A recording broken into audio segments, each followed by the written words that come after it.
My precious children of God, I greet each one of you in the mighty name of our Lord and Savior Jesus Christ. परमेश्वर की बहुमूल्य संतानों, हमारे प्रभु यीशु मसीह उद्धारकर्ता के नाम में आप सभी को अभिवादन। Today we are going to meditate Proverbs chapter 12 verse 7. आज हम मनन करने जा रहे हैं नीति वचन 12:7 पर। It says, "The wicked are overthrown and are no more, but the house of the righteous will stand." दुष्ट लोग उल्टे जाते हैं तब वे रहते ही नहीं, परंतु धर्मियों का घर स्थिर रहता है। My friends, what a great promise it is. दोस्तों, ये कितनी महान प्रतिज्ञा है। The house of the righteous will stand.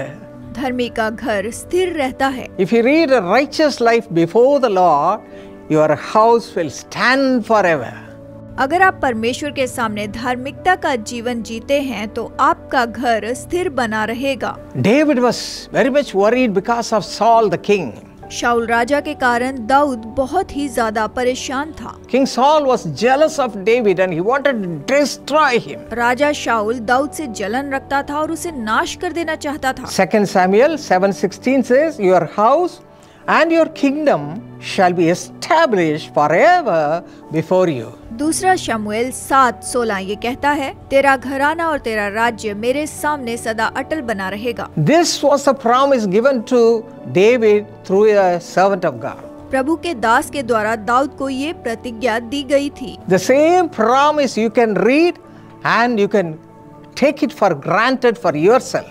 यही प्रतिज्ञा आप अपने लिए पढ़ सकते हैं और इसे ले सकते हैं। How much David would have been encouraged through that. इसके द्वारा दाऊद कितना प्रोत्साहित हुआ होगा। In the same way, if you read 1 Samuel chapter 25 verse 28, through a woman of God, the word was given to David. इसी तरह से अगर आप पढ़ेंगे पहला शमूएल अध्याय 25-28, प्रभु की दासी के द्वारा ये वचन दाऊद को दिया गया। The Lord will certainly make for my Lord an enduring house. यहोवा निश्चय ही मेरे प्रभु का घर बसाएगा और स्थिर करेगा। And if you read Psalm 23 verse 6, David himself says like this. अगर आप भजन 23:6 पढ़ें तो दाऊद कहता है, वो खुद इस तरह कहता है, I will dwell in the house of the Lord forever.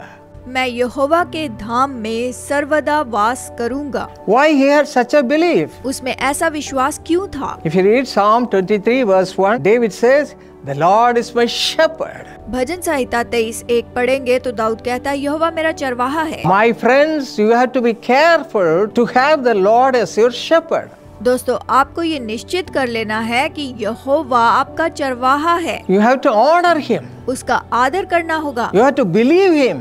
उस पर विश्वास करना होगा। You have to seek him at all times. हर समय उसे खोजना होगा। Then only he'll be your shepherd. तब ही वो आपका चरवाहा होगा। Not only saying in the word, केवल कहने से ही नहीं, but you should show it in action.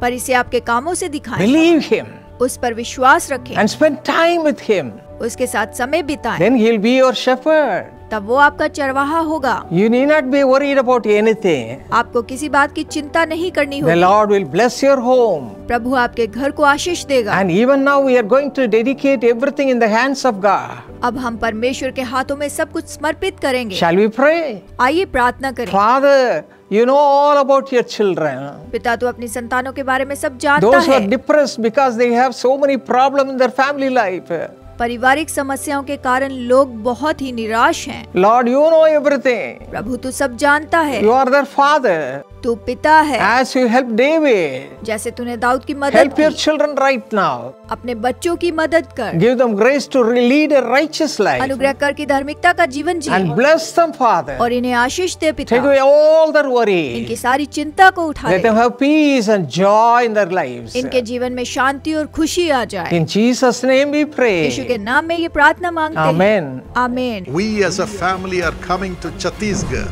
हम एक परिवार के रूप में छत्तीसगढ़ आ रहे हैं। Now she is walking to pray for you at the Bastar Prayer Festival. कि आपके लिए बस्तर प्रेयर फेस्टिवल में आपके लिए प्रार्थना करें। नाचूंगा गाऊंगा पगलों के समान। God, open opens the windows of heaven. एक ऐसा परमेश्वर जो आसमान के झरोखे खोलकर Oh, much sorrow might have gripped you till this moment. बहुत सारे दर्द ने अभी तक आपको जकड़ा होगा, But God is resurrecting you from that sorrow right now. लेकिन अभी इसी समय दर्द से यीशु आपको छुड़ा रहा है। Julie, you are here. मुझे Jully, You are saying, I am carrying a child in my womb. और आप कहती हो कि मेरे गर्भ में संतान है। मोर पेटरे गर्भ छे। The doctors are saying there are complications in the child's body, even as the child is in the womb. और डॉक्टर ये कह रहे हैं कि जैसे ये बच्चा तुम्हारे गर्भ में है, उसके शरीर में कुछ तकलीफ है, ठीक नहीं है। वो बच्चा तो बहुत कमजोर है, कैसे हम पैदा करेगा कि नहीं बोल के डॉक्टर खुद बोले। Now Jesus heals the child which is in your womb, Julie. Jully, इस समय जो बच्चा आपके गर्भ में है, परमेश्वर उस बच्चे को चंगाई दे रहा है। ये है मेरा छोटा बच्चा अभिषेक। ओल्ड डॉक्टर दिनाकर प्रोफेसी किए थे। The Lord turns our sorrow into joy. प्रभु हमारे शोक को आनंद में बदल देते हैं। From the 8th to the 10th November. 8 से 10 नवंबर तक। जगह है धर्मपुरा ग्राउंड, जगदलपुर, छत्तीसगढ़। अधिक जानकारी के लिए संपर्क कीजिए 0771 433 5600। Come as a family, let's pray together. आइए एक परिवार के रूप में एक साथ जमा हो और एक साथ प्रार्थना करें। Jesus will come and turn your sorrow into joy. यीशु आकर आपके दुख को आनंद में बदल देंगे।